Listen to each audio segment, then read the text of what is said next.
èyí lé o baálé ilé yìí lu àwọn ọmọ mẹ́ta tó bí tà ní Gbanjo. ọwọ́ àwọn aláṣẹ iléeṣẹ́ ọlọ́pàá ìpínlẹ̀ Rivers ti tẹ baálé ilé kan Thank God Ekwueme. ẹ̀sùn tí wọ́n fi kàn án ni pé ó lu ọmọ ẹ̀ mẹ́tẹ̀ẹ̀ta tó bí ní Gbanjo fáwọn tó nílò àwọn ọmọ ọ̀hún. Aláròyé gbọ́ pé ó dí ní ìyàwó Ekwueme kò lè sọ̀rọ̀ rárá, èyí ni kò jẹ́ kí obìnrin náà mọ̀ nípa ìwà ọ̀daràn tí ọkọ rẹ̀ hù yìí. Àkọ́bí tó jẹ́ ọmọ ọdún 5 ni wọ́n ní Ekwueme kọ́kọ́ tà ní náírà 700,000 naira. Ó ta èyí tó bí tẹ̀lé ní náírà 350,000 naira.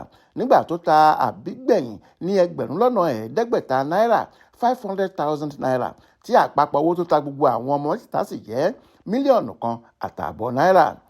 Àtẹ̀jáde kan láti ọ̀dọ̀ alukoro iléeṣẹ́ ọlọ́pàá ìpínlẹ̀ náà lọ́jọ́bọ̀ tọ́sídẹ̀ẹ́ ọjọ́ 13 oṣù kejì ọdún yìí sọ pé àwọn kan tó ń gbé ládùúgbò ibi tí Ekwueme ń gbé ni wọ́n wá fọ̀rọ̀ rẹ̀ tó àwọn létí táwọn sì lọ́ọ́ fọwọ́ òfin gbé nílé rẹ̀.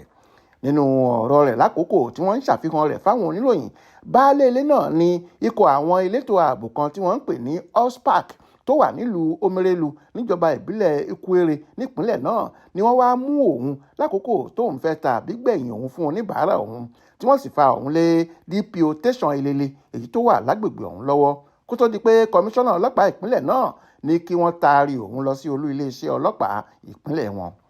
Bákan náà lọ́wọ́ tẹ àwọn afurasí 6 mìíràn tí wọ́n jọ lọ́wọ́ nínú rírà àti títa àwọn ọmọ yìí. Lára wọn ni ọmọbìnrin kan tó pe ara rẹ̀ ní Favour, ẹni tó sọ pé òun ra ọmọ kan ní 700,000 náírà tóun sì sanwó rẹ̀ lọ́nà méjì, ìlàjì owó náà fún bàbá ọmọ tí ìlàjì sì jẹ́ ti Honorable Regina Aki àti àwọn ẹgbẹ́ rẹ̀. Bákan náà ló sọ pé àwọn ti rí ọ̀kan gbà lára àwọn ọmọ náà lọ́wọ́ Favour. Lórí ọ̀rọ̀ yìí kan náà, ìyá tó bí ìyàwó Ekwueme sọ pé kọ́wọ́ tó tẹ Ekwueme lòun pàápàá ti ń fura sí pé ìrìn ẹsẹ̀ rẹ̀ kò mọ́ rárá. Ó ní gbogbo ìgbà tóun bá ti béèrè àwọn ọmọ tí ìyàwó rẹ̀ ti ṣe ọmọ òun bí ní Ekwueme máa ń sọ fóun pé òkú níyàwó òun bí mọ inú rẹ̀, láì mọ̀ pé ṣe ló ń ta àwọn ọmọ náà dànù lówó pọ́ọ́kú fáwọn oníbàárà rẹ̀ gbogbo. Ìyá náà sọ pé nítorí pé ọmọ òun jẹ́ odi tí kò lè sọ̀rọ̀ ló fà á tí Ekwueme fi ń hu ìwà ọ̀dájú bẹ́ẹ̀ kó tó di pé ọwọ́ ṣẹ̀ṣẹ̀ bá láìpẹ́ yìí. Àwọn ọlọ́pàá ní nígbàrà táwọn bá ti parí ìwádìí àwọn lórí rẹ̀ làwọn máa fojú rẹ̀ balẹ̀ ẹjọ́ kó lè jìyà ẹ̀ṣẹ̀ ohun tó ṣe.